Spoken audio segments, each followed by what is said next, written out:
We laugh. It looks like. Ooh, no. No, it says that it was. That's weird. I'm gonna say live at the top. Okay, I'm sorry. Hey, y'all. This is your girl.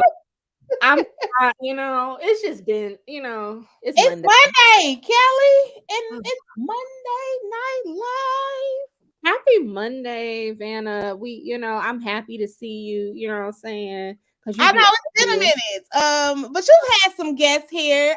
Shout out to oh God, I'm gonna kill her name. Shout out to Operation Food Search. Madison. Yeah.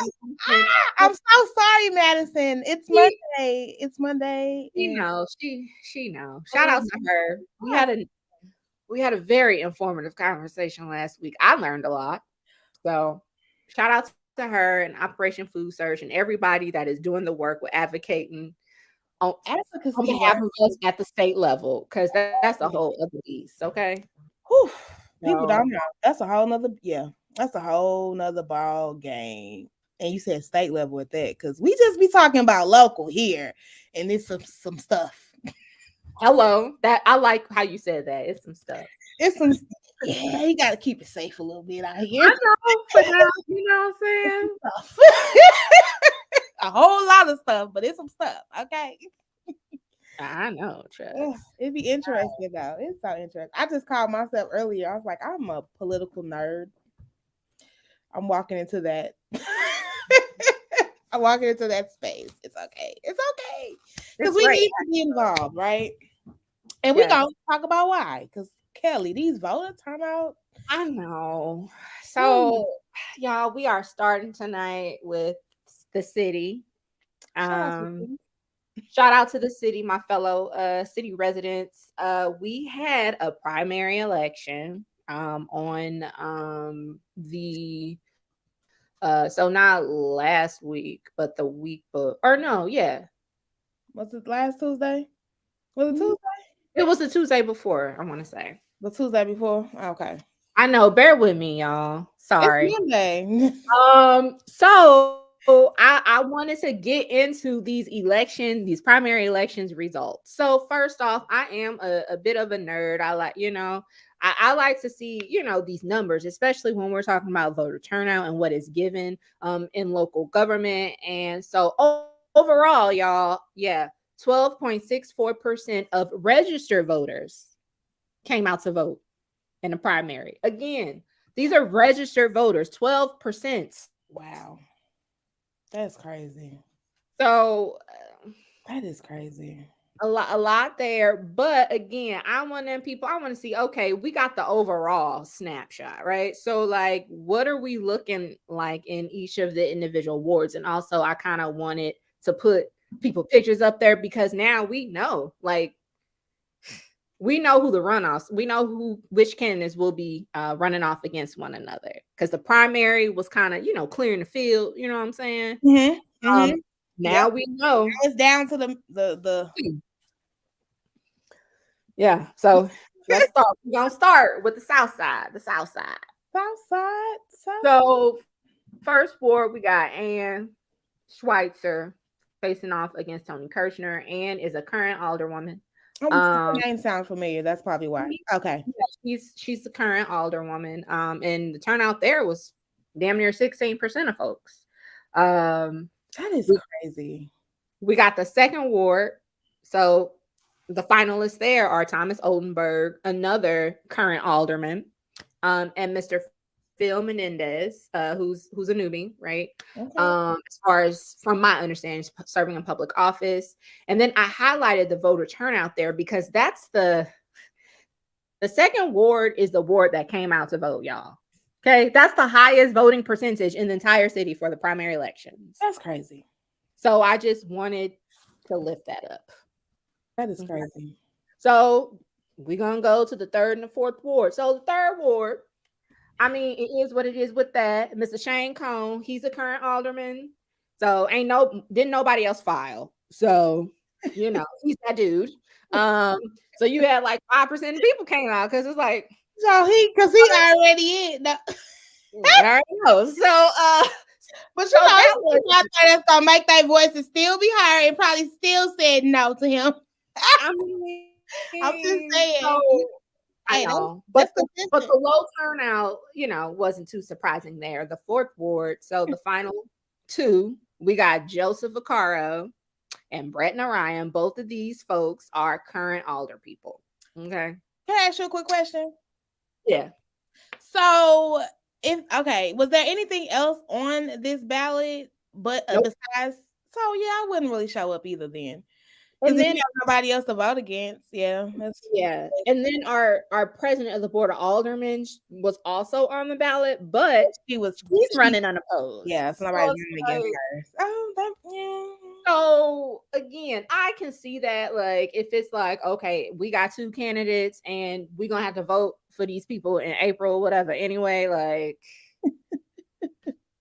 I vote just because, but That's what I was gonna say. Like, and to the extent of like maybe again, I would love to see what the votes was cast, because some people probably was strongly like, I'm not voting for him.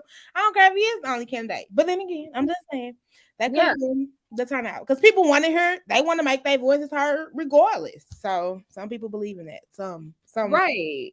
I mean, some people do. So so the fifth and the sixth ward. So that asterisk there means there were only two candidates in the running. So I mean, you had damn near 15% voter turnout in the fifth ward and 12% in really the interested in seeing ward. the numbers now after. Like now you got me like intrigued. Because this is like the nitty gritty. Like this is who's going to be in the seat. So there may be more like Yeah. people showing up to the polls. I'm hoping. Hopefully that's what I'm thinking. Yeah, like hopefully. We'll see though. We need to Or recap. maybe people be like, I ain't checking for neither one of these people. So, but no, I'm not gonna put that out there. Damn it, Kelly, you did. I was like, Kelly, we live now. Um, so fifth and sixth ward. All right, we're gonna move along. Seventh and eighth wards. Okay. So we've got Alicia Sonier facing off against JP Mitchum. Voter turnout a little bit over the city average, 13%. But they had more people too running for these seats, right? It was one other person. Okay. Got it. So yeah, it wasn't just them two. So again, a reason why. I mean, look at the eighth ward. You got Kara Spencer, current alderwoman, facing off against Kenneth Ortman, which I believe he was an alder person in the past. Shoot, you had over 15% of folks show up in the eighth ward. So Ooh. so I gotta rep my ward, right? So Ward. I live in the new ninth ward, and when I tell you, people say, "Yo, vote," it don't matter in local elections. Clearly, every vote counts, especially when we were talking about the ninth ward, y'all. So, on March 7th, when it went down, I was trying to see who won in my ward. So I saw Michael Browning. He had at least 1,000 votes. He had the most amount of votes, so we knew he was one of the candidates. But Tina Peel and Michael Gross, both of them had 868 votes. That is crazy. Like, which I've never heard that before. That is crazy. So basically the Board of Elections, they were going through, finalizing the results, all those things that they do. Again, I don't know the specific process, but I pulled this from, I think this is from their website. And it talks about how, again, they were counting to see, who's going to win, right? Who's going to advance. And of the 8 provisional ballots that they counted, and again, the provisional ballots, that's when folks come to the polling place and they ain't got their ID, because now we got to have photo ID to vote. Mm-hmm. So those are folks that maybe showed up, they didn't have their ID, whatever, and then they sign off on the vote, and their signature, it has to match the Board of Elections system signature, for you, in order for it to be counted. So they're saying of the 8 provisional ballots, one was not counted because the voter's signature did not match what the election board had with that one person. So of the 7 remaining provisional ballots, 4 contain votes for Tina Peel and 3 contain votes for both Tina Peel and Michael Browning, who, again, we already knew he had it. Yeah. So there was also one absentee ballot in Ward 9 that wasn't included in the final and official results. And that vote was for Tina Peel. And then look at that last sentence. They said Michael Grice did not receive any additional votes. Well, damn. So the Wow. result, again, Tina Peel, she won, y'all. 8 votes. What? 8 votes. Eight That's votes was the crazy. difference between her moving forward to the April election. That, Eight, it's crazy that they only had got the same amount, and now only 8 votes is where she won. 8 votes, y'all. So yeah, let's think That's about that. that's very interesting. It is So, 8 votes got her in. so the ninth and the 10th ward, these wards are in the middle of our city. So the new ninth ward, again, we got Michael Browning and Tina Peel. They're going to be facing off against each other in April. And then the 10th ward, again, only two folks running in that election, Shamim Clark Hubbard, and I failed to recognize Tina Peel is a current alderwoman. Yeah. And Shamim Clark Hubbard, she is as well. So she faced off against Emmett Coleman. And there, that voter turnout is under 10%. Again, those were they only had 2 people running. So Yeah, I've not heard of him though. Emmett Coleman. yeah, It's a lot of newbies in the space. it's a lot. I mean, A lot of newbies. Yeah. there is the potential for the board. It could potentially be damn near all new folks. Damn near. All these new names you dropping and the close in the race. So I know. So we got 11th and 12th wards. So this is north side wards we talking about now. So 11th ward just had 2 candidates, Laura Keys and Carla Wright. Again, 7% of folks came out to vote there. Laura Keys, she's a current alderwoman. She's been in office since the summertime, because she replaced one of the alder people that got mixed up and all that with the feds. So then we have the 12th ward that had 5 people on the ballot. Do you hear me? 5 people on the ballot, and you see that voter turnout, 10.7%. So I would love anyone that lives in that ward that they have 5 people on the ballot and only 10%, 10.7. I'll round it up to 11%. 11% of folks in the 12th ward, only 11% came out to vote. So we see the 2 contenders, Sharon Tyus, current alderwoman, and Tashara Earl. So that should be. Yeah, I'll be peeping out. yeah, y'all. That means the city got to get out here and vote. And then we finish, y'all. I know I'm tired of talking about, with these names and stuff. We got the 13th and the 14th wards, y'all. So we got Pamela Boyd versus Norma Walker. Both of them are current alderwomen. Now, this is interesting with this voter turnout percentage, because nine people came out to vote. Mind you, in this race, you had all 3 of those folks in the running current alder people. Yeah. Yeah, they done lost their seat. Or finna lose their seat. So you got the 2 ladies facing off, and then in the 14th ward, we have Ebony Washington, the newbie, facing off against Rasheen Aldridge, who is a current state representative. So, and I mean, that was a very interesting race too, because you had Brandon Bosley, you had James Page. I always want to call him Sam Page, but I know that's not his name. Sam Page, both of them were current aldermen, so both of them got knocked out. And so you have current state rep Rasheen Aldridge and Ebony Washington, who's a newbie. So Interesting. so y'all, so that was just to kind of clear the air. The whole shebang, the election for all of the marbles will be on April 4th, y'all. So we got 2 weeks. We got 2 weeks. And you about to be out here, ain't you, Kelly? Yeah, so the April 4th ballot, yeah, we're gonna decide the final 14 that will make up, the new Board of Aldermen, all that fun stuff, and the president of the Board of Aldermen, all that fun stuff. But that's not the only thing that's on the ballot.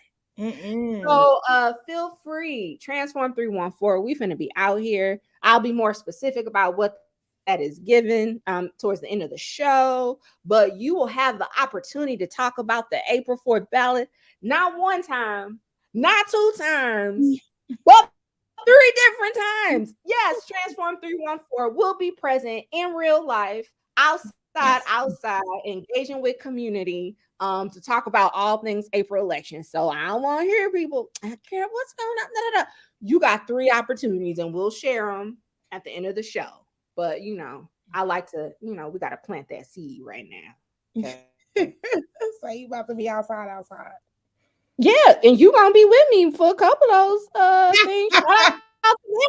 Shout out to Vanna, because she gonna be with me too. So I'm just Be saying, outside. for a good cause, okay. For a good cause. Talking about, ooh, I saw the word I marijuana. know that just like popped. That was like the first thing that popped up. So St. Louis County, you ready? Out to the county. You ready, Shavanna? Ooh, don't we? I bet we keep you on your toes. Shout out to the county. It keeps me on my toes. Out to the county. So y'all, okay. So last week, the St. Louis County Council had a committee of the whole meeting to discuss two bills that would update some current ordinances that St. Louis County has as a result of us legalizing recreational marijuana in our state. So I think this is a perfect example to look at how when we pass things at the state level, how that impacts and trickles down to us at the local level of government, because it's all related, right? So, like I said, there were two bills the county council wanted to discuss to flesh out details before considering these bills for final passage. So, the first bill is really looking at some zoning changes that need to be updated to St. Louis County Council's zoning ordinance. So for people that don't know, because I know people are like, what the hell are you talking about with zoning? So zoning basically, y'all, it means it's pretty much the process of how when you're talking about how land is used, like what it can and what it cannot be used for. So when we're talking about like liquor stores and the like, when we're talking about a lot of other land uses, it's all related to zoning, and it is a local governmental matter. So how our communities design, what's accessible, what isn't accessible, what's available, what isn't available. It's because of zoning. So zoning is really important. So y'all, if you don't know, now you know. So, Lord. So we're gonna get into these clips. We got quite a few clips, y'all, which are very interesting. And I'm just curious to get, Vanna's take on some of these things. So we're gonna get into this first clip. Shout out to the director of planning for St. Louis County, Mr. Jacob Trimble. So he came before the county council, speaking his stuff. And in this first clip, he provides basically a summary of this update in St. Louis County's current ordinance when it comes to zoning. So check out his overall summary of the change he's proposing. In summary, we are proposing that there be amendments made to the existing definitions for our for marijuana facility types. Additionally, to add a couple of new definitions. First, for a marijuana transportation facility, which was a facility the state created originally in 2018, but we left out. So we are recommending the establishment of a marijuana transportation facility definition, as well as the definition for micro business marijuana facility, and for a facility type that would be for our government use only, which would be a marijuana consumption facility. Additionally, we are recommending revising the permitted uses in the zoning ordinance to reflect the new definitions and the additional facility types, as well as recommending the addition of another locational buffer so that we can preclude these uses from clustering together in the future. So we are recommending the keeping the 1,000-foot buffer staying in place, as is part of our code from churches, schools, places of worship, childcare facilities. But we are also recommending the addition of an additional 500-foot buffer between then existing marijuana dispensary facilities as well as packaged liquor stores to ensure that these facilities that offer intoxicating materials do not concentrate in any one general area. So real quick, just so y'all know what we talking about here, this new zoning ordinance, this updated zoning ordinance will basically define those things that he mentioned, the marijuana transportation facilities, consumption facilities, micro business stuff. So really defining that explicitly, and then also adding an additional buffer. So as he mentioned, already in existence, if a dispensary wanted to open up, they would have to be at least 1,000 feet from, like he said, a school, a church, or something like that. And in addition to that, they would have to be at least 500 feet from another dispensary or liquor store. So again, to make sure that those businesses do not oversaturate,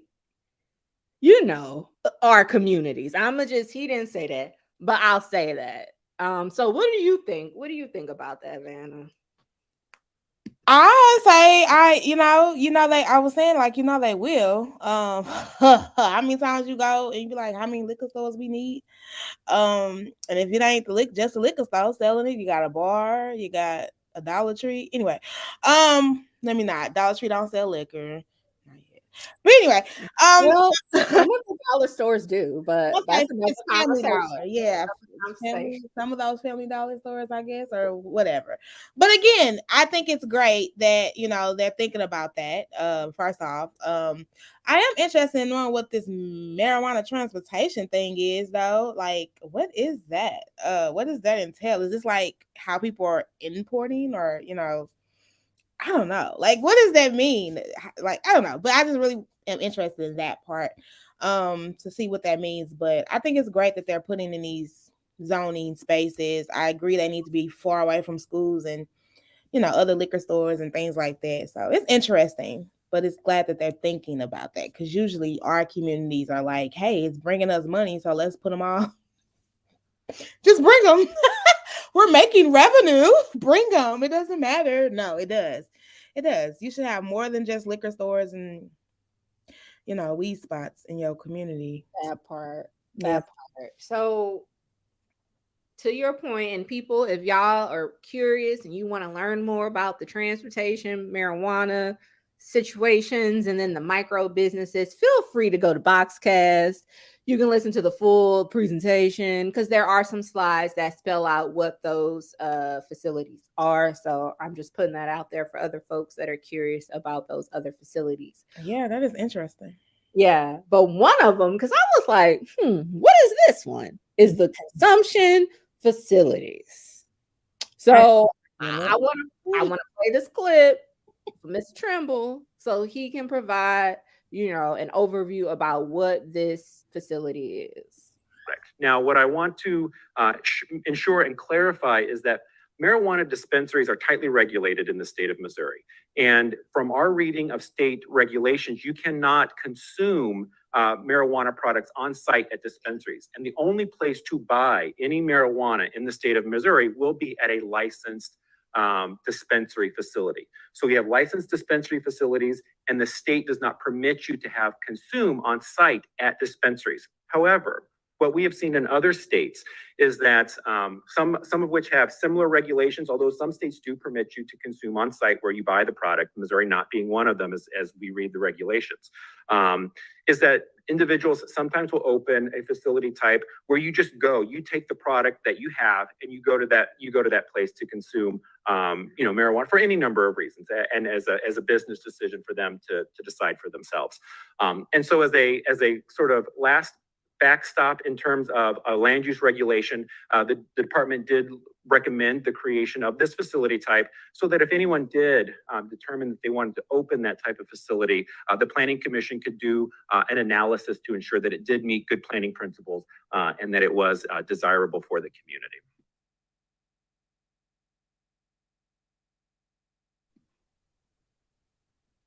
That's interesting. So what you thinking? What you thinking, Vanna? I need to go invest. I mean, it's legal, hey. So yeah, I think that's a great business opportunity. That's my entrepreneur hat. But other than that, no, again, thinking about those things, and to his point, like how many people really know that you can't use that product when you purchase it at the dispensaries? Not a lot of us. What I've seen. But so I just think, yeah, that you have to definitely so that was great to know. But also like what is to come of this now that it's legal, right? What are these spots like this consumption situation? I'm sure they're gonna come. He's not like it's not like this has not been done before. And like he said, they've already looking at other states and what they've done. Look at Denver, like those spots that they have in that space. So it's going to come.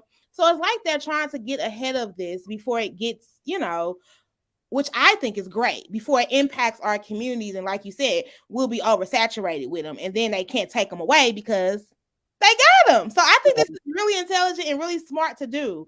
So I think they're on the right pathway, honestly. But it's interesting as well. The things that they're coming up with. So I feel like that's probably already something in the works. Probably.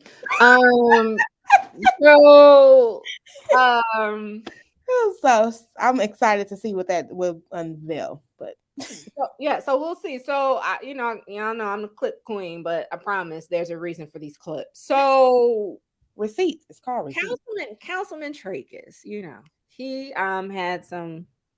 He asked Mr. Trimble, to walk through, let's say that a dispensary wanted to open up, but they weren't, they were within that, 500 buffer or whatever. So then like, what would that process look like for that business owner? So check out this exchange as Mr. Trimble breaks down what that is, and Councilman Tracus, he gonna add his 2 cents. So he is if this were to pass in its current form, if a dispensary, say a new dispensary wanted to open up in a C2 district where they were clear of the 1,000 feet from any churches, schools, and daycares, but they were within 500 feet of a then existing dispensary or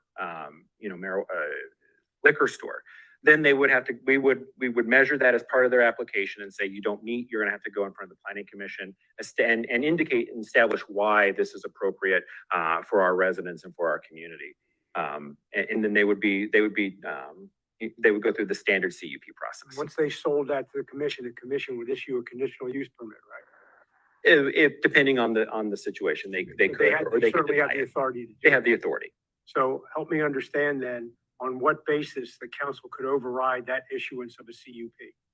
So I will, chapter 1003, when a conditional use permit comes from the commission, it's granted by the commission and it comes to the council. The council always has the authority to exercise its power of review and go through those channels to do additional analysis if that's the determination of the council. Back to the councilor's office, I want an opinion expressly addressing this question as to whether or not the council has the authority to override a zoning commission's issuance of a conditional use permit. Will do, sir. Because I don't believe we do.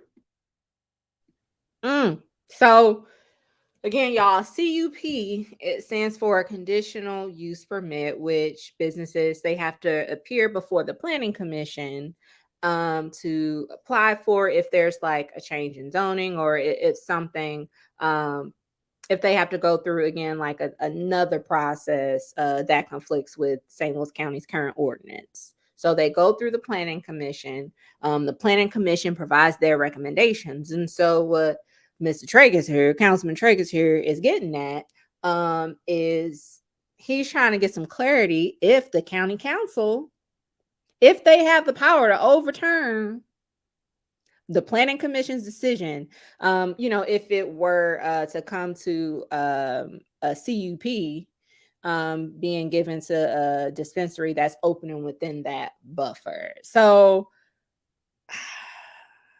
what do you think about that, Vanna?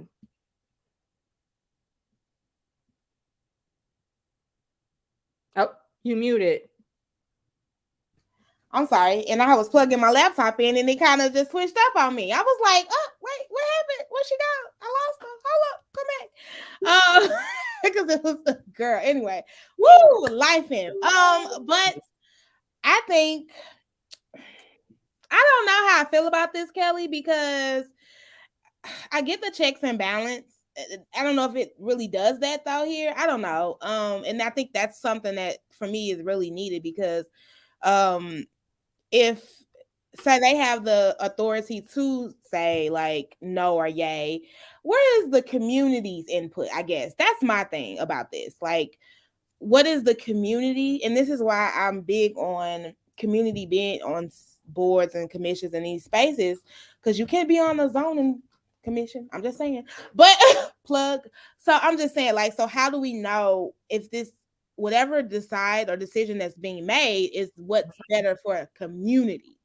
So that's my only thing about this. I don't know, and I don't know which space is more community, because sometimes you get, and not to say that's what he's gonna do, but you get people that be like they making decisions based off they friends, backhand deals, and all that other stuff, and it's not impactful to the community. And on the commission of the zoning space, I don't know if that I'm just, so that's my thing. That's me. I don't know how to feel about it, and I don't know where is community intake. Like, he's trying to get the power to say yay or nay, but where is the community's, what is that should be the power play. Like, how are you involving that? Because he's going based off his area, right, his area of expertise or whatever. He's South County, right? Huh? He's South County, right? Is he South County? Yeah, Tragus is. Yeah, so he's the unincorporated, majority unincorporated too, right? Yeah. So, which this impacts a lot though. So, at least he had questions. Yeah, not to say nobody else did, but right. I did appreciate that question. Sorry. If this, my bad. So technology just technology today. So I know, right? So that was an interesting point. So to be continued on that from the counselor's office, because they can't provide any legal advice during public meetings. I've heard that like 3 million times. I get it. They got to protect themselves, and they should. So another interesting question Drake has asked was, what are municipalities doing? Because this impacts municipalities. So for people that don't know or may not be aware, realize this. When we're talking about St. Louis County ordinances, y'all, that is specific to unincorporated St. Louis County. Because I don't even understand that dynamic either. Municipalities they can do their own thing. You know what I'm saying? They do what they do. Okay. So which is why you're gonna see 2 different 3% tax. I know that's a whole other segment. But so this was a good question. So listen to this exchange. From what we could find here in St. Louis County, several of our municipalities have already gone through some of these zoning process. And in a lot of ways, what I've seen is that a lot of them have actually simply removed the word medical from the definitions and sort of left the entire framework intact. So we are recommending a little bit more control by recommending that 500-foot buffer. But many of our munis are simply just taking the word medical out of the definitions and regulating it that way. So are they regulating to a greater extent than you're proposing here, or a lesser extent, at least as far as you know?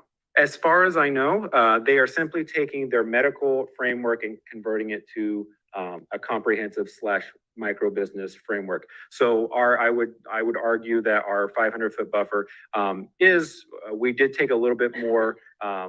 We wanted to put an additional lens over the further expansion of these uses clustering together than some of our municipal partners. And their munis are different. They may cover smaller areas. It may not be as much of a concern for them. So, planning and zoning can be so site specific and jurisdiction specific. So I just want to make sure I understand. It sounds like you're saying that you guys have gone a step further in terms of for instance, the imposition of a 500-foot buffer versus what some of the munis are doing. Correct. So again, y'all, I'm just, again, I like this clip because St. Louis County is not like St. Louis County or unincorporated its own little bubble, and then you have the municipalities in their own little bubble. Y'all know it don't work like that in St. Louis County. So you have the municipalities. They don't have, again, according to Mr. Trimble, y'all heard him, according to him and what he's aware of, that additional buffer that St. Louis County that they're proposing, the planning department's proposing, munis ain't got that same additional buffer, okay, from what he's heard. So wouldn't they be in violation still of the city of the county of it wouldn't if they interesting. That is so okay. Again, I don't understand it. I guess oh my God. So then that's when we get into the so for instance, and this is just throwing this out to kind of get clarification. Ferguson may say that they only have the 1,000 or whatever feet. And then somewhere else may say, well, we want to do the additional 500 feet. So for me, it's like one area, that's where you can get more access because it's lesser. You get what I'm saying? So we gonna go and flee to that space versus going to flee. Yeah, think about, see? So you see what I'm saying? I hope people getting where I'm getting at. Like, if one place ain't doing it and the other place is, we gonna definitely go where we can get more fitted in there. Like, hell yeah. Think about that for a second.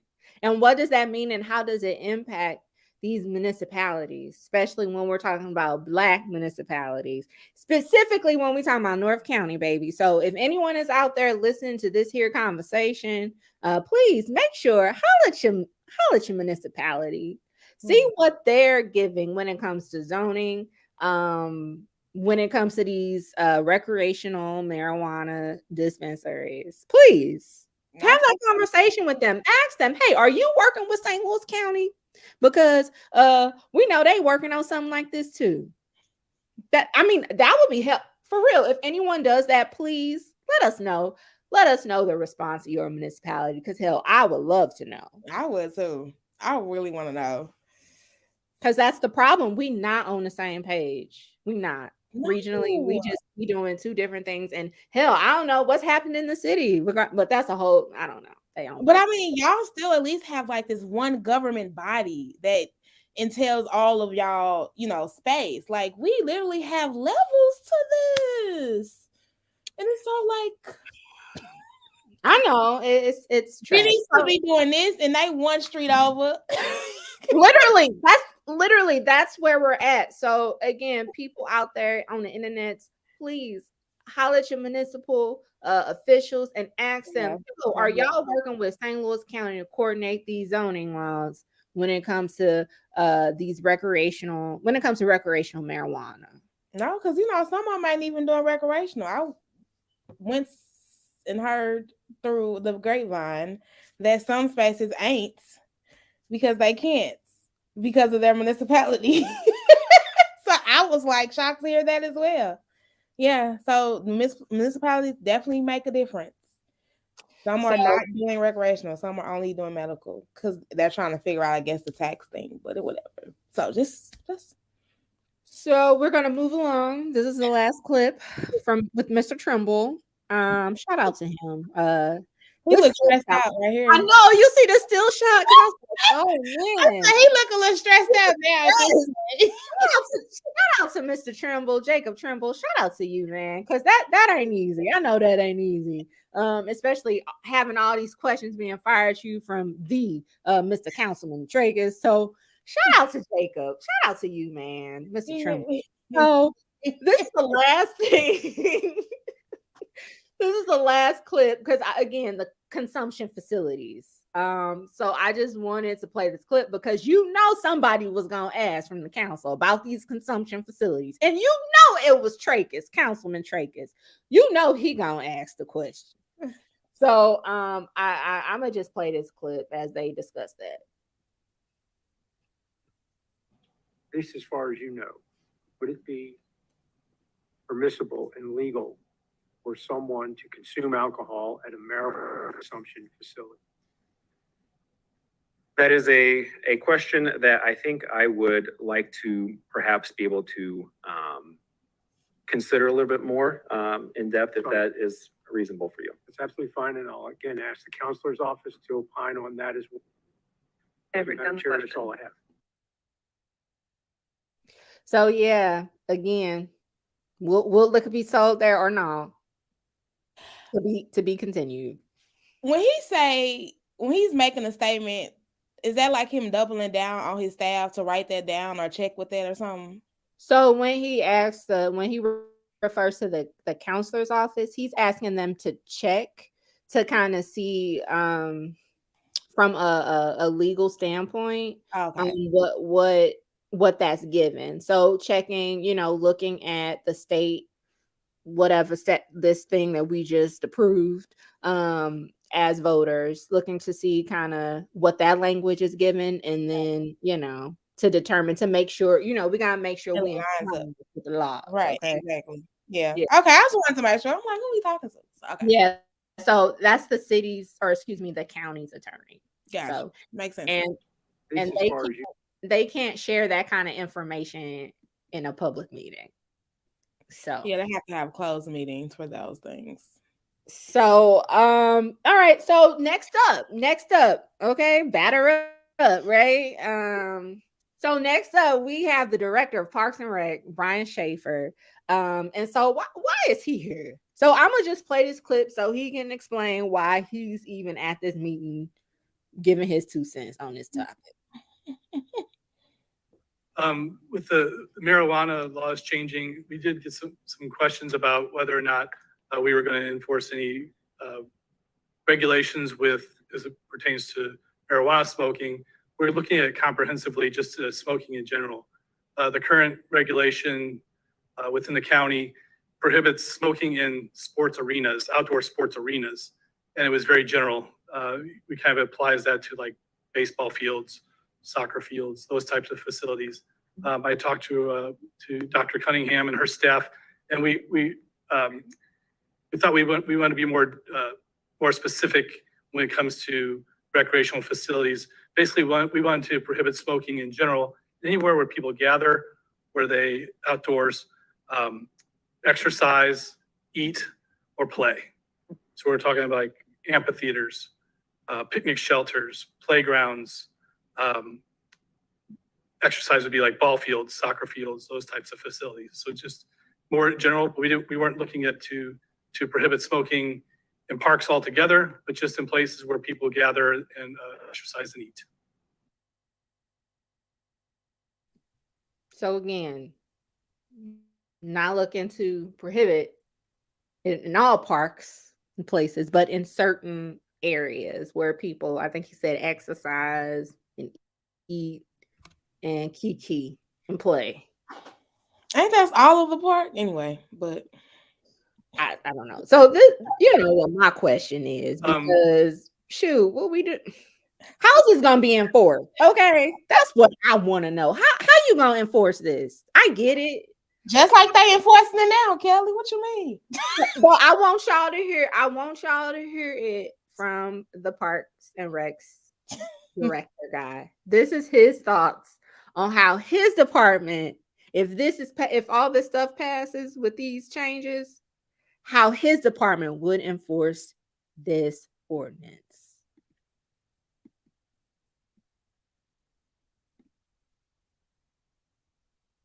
How do you plan to enforce it if it's adopted? It'd be like either by complaint or by somebody seeing it. So to use Councilman Harder's example, walking, Queenie, smells marijuana, takes him 10 minutes to walk back to the park entrance or whatever it may be, park ranger reports it, by then the person's long gone. Mhm. So it seems like it would be a bit of an enforcement challenge. Keeping with that, I've got some concerns about definitions in terms of enforcement. Mhm. So am I on a trail or not on a trail? Anyway, appreciate the effort, but I think I'd like to get some feedback from the counselor's office on the efficacy, or at least anticipated efficacy of these proposed limitations or regulations, whatever you want to call them. And we can have that discussion in private if that's. Can I just make a comment on maybe the enforcement is, it's kind of the same as if you see somebody speeding. Police officer is probably not going to be there, but you'd have to report it and they actually have to catch them. Right. You can't write them a ticket just because they saw them. Right. Well, as we've seen recently in the bother enforcing speeding at all, but that's another topic.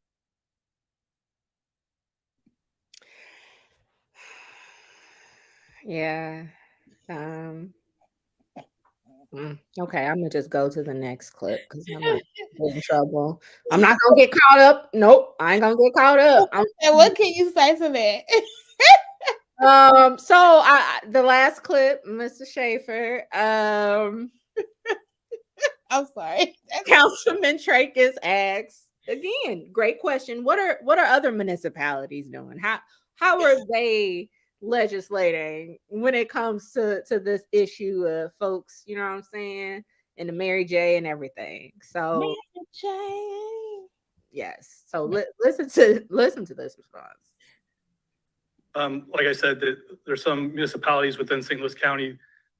There's been emails going around between different park directors, and a lot of parks or municipalities are looking at prohibiting smoking in parks in general.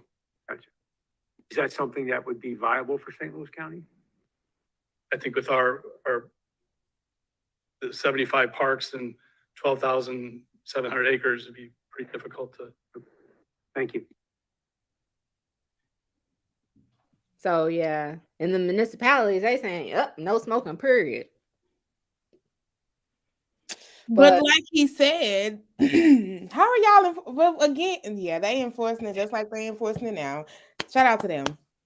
Oh, Lord, I'm gonna just go ahead to the next clip. Like I'm gonna be quiet. So, and then the third, you know what I'm saying? Next up, okay, the next batter up, right? We have Dr.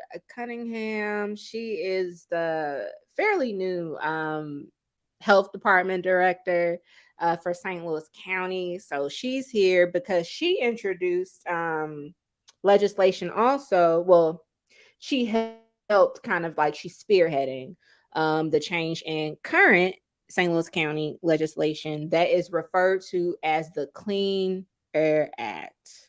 So for people that are not aware of what this even means, basically is looking at protecting folks from being exposed to secondhand smoke.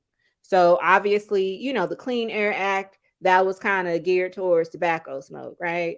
So what, you know, her proposed legislation, it kind of makes changes to as it relates to this marijuana, the recreational marijuana. So listen to this clip. She explains again what these updates and what these changes to this current law, what it would entail. So some of the changes, so we're specifically focusing on the indoor clean air amendment. So the previous amendment, some changes that we made was, number one was the definition. So we made amendments to to amend the definition of smoking to include marijuana as well as electronic cigarettes. So before it was only specific to just nicotine and tobacco. So this definition will expand smoking to include all of those. We also updated the definition according to the Public Health Laws Center, as well as the National Association of County and Center Health Officials. So we made sure our definition was in alignment with other areas. So I can read this definition to you, but the main changes is that we included marijuana use with that, as well as electronic cigarettes. And this also gave a more specific definition of smoke itself. It was not defined in the previous Indoor Clean Air Act. And again, a lot of this is for us to regulate exposure to marijuana use. So we're concerned about the secondhand smoke relating to that. So just like we were able to regulate that with tobacco use, our hopes is to also regulate the exposure to secondhand marijuana smoke, again, with kids and other people who choose non-smoking. Other things that we did with this amendment is that we also changed the definition from cigar bar to smoking lounges that will also include your hookah businesses. So the previous, how it was written previously, it did not include hookah businesses. So using smoking lounges will also encompass not only cigar bars, but hookah businesses as well. And then maintain the same regulations that we do with 21 years of older and all the same standards that a cigar bar would follow, but now the definition would be smoking lounges. The last request that we put in as well was removing the exceptions from the casino gaming areas. And so we are proposing that the casino gaming areas are also in alignment with the Indoor Clean Air Act to prevent secondhand smoke exposure.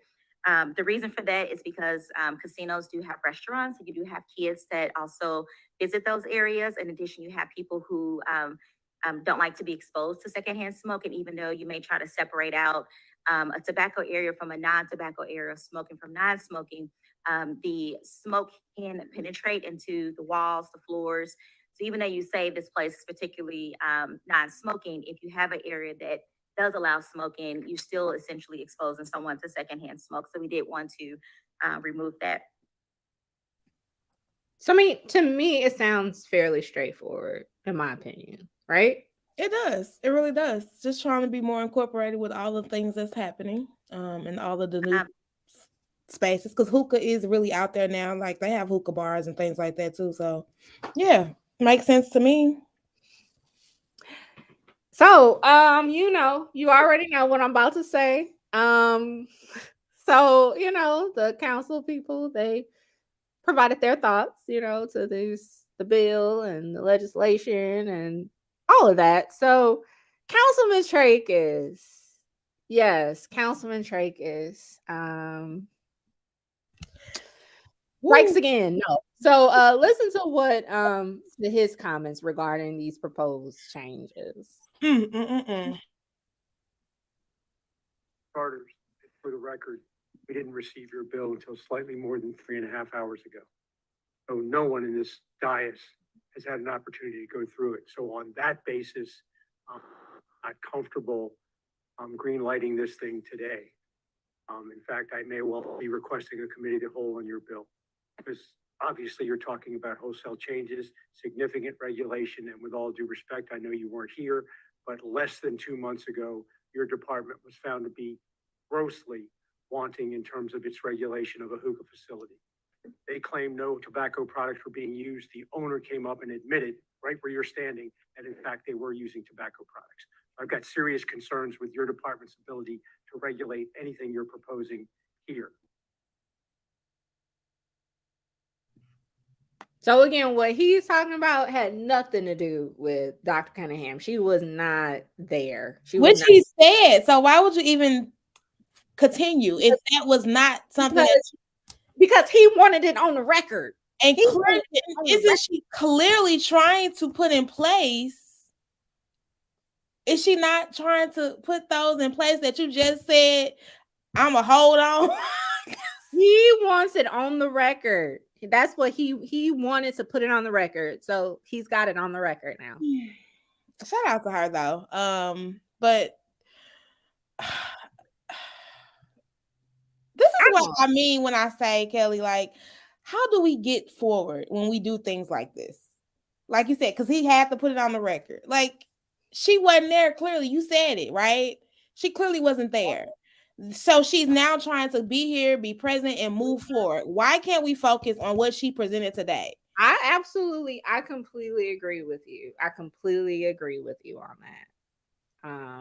This is a world of this is why we are, unfortunately, why a lot of dealing with a lot of stuff that does not get done because of I know this stuff. So it's frustrating. It's just a little frustrating. it's yes. So so I know that was a lot of clips. Shout out to y'all that are checking this out. But again, I just want the people to know when we pass things when stuff happens at the state level, there are other considerations and ways that it impacts us here at the local level. So this is part of that process. I really hope people also have those conversations with their municipalities. Ask them, how are y'all working with St. Louis County on this? Because they talking about the same stuff. How are you working with St. Louis County on this? Again, if you ask them, I would love to hear that response. So they are, as far as the final verdict with these bills, they're obviously digesting them. And then, so they haven't made any final decisions either way with either one of those bills. But something I did want to lift up because I just, it's Monday and like I just, I don't be understanding stuff. I'm just a messenger. So I was sharing with Vanna before we hopped on here. Mondays, I like to look at the meeting agendas for the St. Louis County Council meeting on Tuesday. And I'm looking through the agenda. And what do I see? Councilman Tracus is looking to introduce legislation that would make a change to the bill that we were talking about earlier with the zoning. I know Mr. Trimble mentioned having that additional 500-foot buffer with folks with new dispensaries to make sure that they're at least 500 feet from another dispensary as well as a liquor store. Well, Councilman Tracus, he wants to change that to make it 1,000-foot buffer. So I don't know what the reason is behind his proposed substitute to this bill. I'm sure we'll get into it maybe tomorrow during the county council meeting. I don't know if he'll talk about like his reasoning behind that or whatever. So to be continued, y'all. To be continued. Girl. It's funny. Interesting, but funny. I know. So, like I tried to plant some seeds earlier. I know we got to keep moving because it's like you got to laugh, keep from crying sometimes. But on a positive note, we're gonna be out here, and I ain't lying. You see all these flyers, we finna be out here. So, you know what I'm saying? We got our meetup at the Julia Davis Library on Saturday. Shout out to the Julia Davis Library for supporting our efforts with engaging community. So for my city fam, we're going to be talking about what's going to be on the ballot on April 4th. Okay. So please come, have questions, whatever. We're going to talk it through. Obviously, we're not telling people what to vote for or against. We're not doing that. We're just providing information. Next Monday, we're going to be chopping it up with State Senator Brian Williams.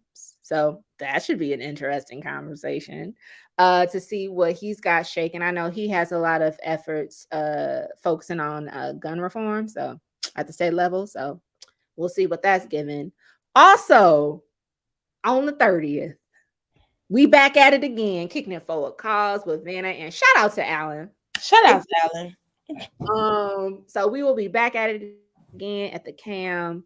Again, talking about April elections for city and county folks, because I know people like, you just talking about the city elections. No, we will definitely be talking about county as well. Yeah, y'all, the county got some interesting. Yeah, it's interesting. So we're gonna talk about that. And lastly, but certainly not least, that following Monday, April 3rd, me and Vanna will be in person at the Gephardt Institute Sticks House on Forsyth. So please come hang out. It'll be free food. We're going to be getting into, again, those April elections. But also if you can catch us in person, because I know, WashU's campus, if you ain't familiar with it, it's kind of like, no. Yeah. I get that energy. But you can catch us. We'll be streaming it live as well. So you can still tap in. So you got any special announcements that you would like to share with the people, Vanna, before we hop off here tonight? No, again, shout out to Kicking It for a Cause. That's definitely popping. I'm so excited to be back in person and kicking it for a cause. Shout out to the Hood Talks podcast. We got a April 1st. We are doing St. Louis versus St. Louis. Us against us. We say St. Louis versus everybody. I say let's address St. Louis versus St. Louis. So we got a great panel that's gonna be joining us. So definitely, if you're not following the Hood Talks podcast on social media, please go hit us up on Facebook, Instagram. Check out our YouTube as well. Subscribe. The Hood Talks podcast with the DA. Yes, it's with the DA. So other than that, that's it. Yeah, I gotta be specific about that. It's what you got the DA. It's DA, yes. So yeah, definitely check us out. But that's it, girl. I'm excited about Kicking It for a Cause though. Whew, it's gonna be fun as always. We always have fun. It's always a good time. And like these conversations about what's coming up on these ballots. So this is really valuable information. And we need voter turnout. So next time, Kelly, third Thursday, right? I'm in the building on the third Thursdays. So next third Thursday, can we do a follow-up about what's because that would be great to check out. I would love to see the numbers to see if they moved or not. That would be really good to see. So I want that. So hopefully we can do that. But yeah, that's it. Thank you for having me. Oh, thank you. Thank you for entertaining my foolery. That's where I live for this educational and its flavor. Cause baby, I watch CNN as well sometimes. Shout out to CNN. And it's so shout out to us trying to create these flavorful seasoned space talk about political stuff because we need them. We trying. And y'all, we gotta even though we don't want to and we want to tap out, y'all, we gotta stay engaged. Don't tap out. We need people to tap in. Yeah. Tap in. So that's it for tonight. We'll see you. I hope y'all have a great rest of your week. And stay safe out there. It's the first day of spring too. Shout out to that. Yeah, it is, ain't it? Yeah, it's the first day of spring. Look at that. Stay safe, like you said. Definitely stay safe. Stay safe out here because it's real. It's real. But we will see you. I'll see you next week, y'all. So take care. Peace.